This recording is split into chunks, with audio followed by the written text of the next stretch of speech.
Olá, hoje a gente vai falar sobre a evolução dos plastídeos.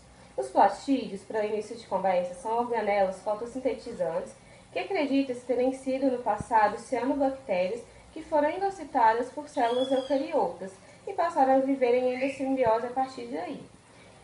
Vamos explicar um pouco dessa história agora. Temos como exemplos de plastos o cloroplasto, o cromoplasto e o leucoplasto. 3. Os plastídeos se dividem em alguns grupos de acordo com o tipo de endossimbiose que sofreram. Os plastídeos primários são aqueles derivados de cianobactérias que tiveram como hospedeira uma grande célula com núcleo. Este foi o evento principal, visto que todos os outros tipos de plastídeos derivaram deste. Eles apresentam duas membranas, ambas de cianobactérias, sendo encontrados em algas vermelhas, glaucófitas e verdes.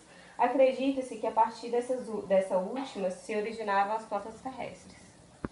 Já os plastídeos secundários surgiram quando um eucarioto não fotossintetizante endocitou um outro eucarioto que já possuía o plastídeo primário. Em laboratórios observaram que a alga euglena apresenta uma clorofila do tipo A e B, que é característica de algas verdes, mas em contrapartida ela apresentava uma ultraestrutura bem diferente das algas verdes. Aqui temos um eucarioto que endocitou um outro eucarioto que já havia endocitado uma cianobactéria que se tornou seu plasto. Durante esse evento de endossimbiose, foi mantido o núcleo de forma que ele perdeu a sua função nuclear, porém ele foi mantido e assim passou a ser chamado de nucleomorfo. Os dinoflagelados são um tipo de alga em que apenas 50% é fotossintetizante. Alguns deles apresentam uma organela derivada da endocitose de uma alga que já possuía o plastídeo secundário. Ou seja, a gente tem um eucarioto que endocitou outro eucarioto que tinha um nucleomorfo devido a endocitar um outro eucarioto que já havia endocitado uma cianobactéria. Assim temos o plastídeo terciário. Há ainda alguns que apresentam plastídeo secundário em série, que nada mais é que um eucarioto que endocitou um eucarioto de plastídeo primário e um de plastídio secundário. Ou seja, aqui nós temos um eucarioto que endocitou um eucarioto que havia endocitado uma cianobactéria. Aqui nós temos uma endossimbiose primária. E aqui uma endossimbiose secundária, que ele endocitou um outro eucarioto que já havia endocitado outro eucarioto que endocitou uma cianobactéria. Por isso, plastídeo secundário em série, pois são dois. Alguns dinoflagelados possuem o que se denomina plastídeo terciário, ou seja, uma organela de absorção de alga contendo plastídeo secundário. Esses incluem plastídeos que foram retirados principalmente de algas criptófitas e aptófitas.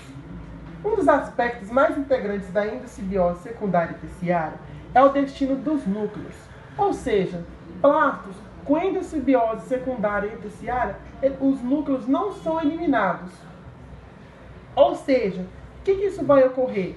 Vai ocorrer reação molecular genética, principalmente com a associação nuclear das células que foram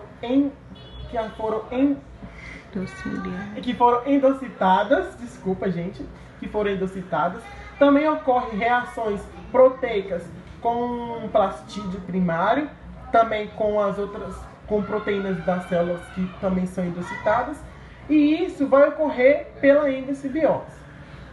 Os flagelados, eles são exemplos que são organismos que evoluíram a partir de antepassados fotossintéticos.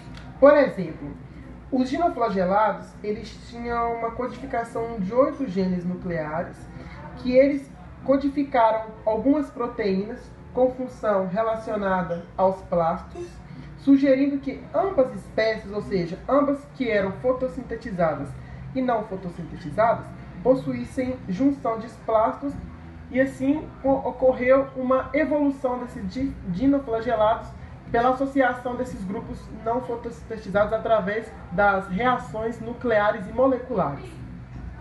Diversos fatores levaram à conclusão de que a endossimbiose terciária pode ser usada para explicar a incompatibilidade das características entre o hospedeiro e seu plastídeo.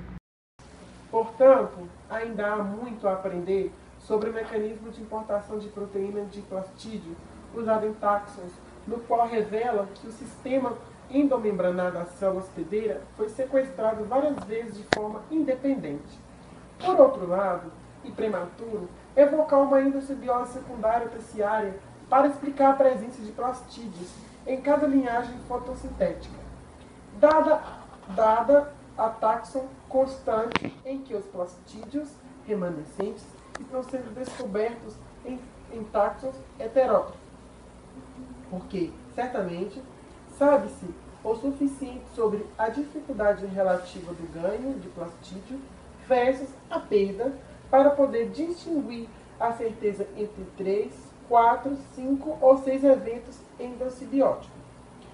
O enigma da evolução dado plastos ter fim dependemos de resultados e projetos atuais e futuros, codificação genética, orgânico, fotótrofos diversos com algas e protistas heterótrofos.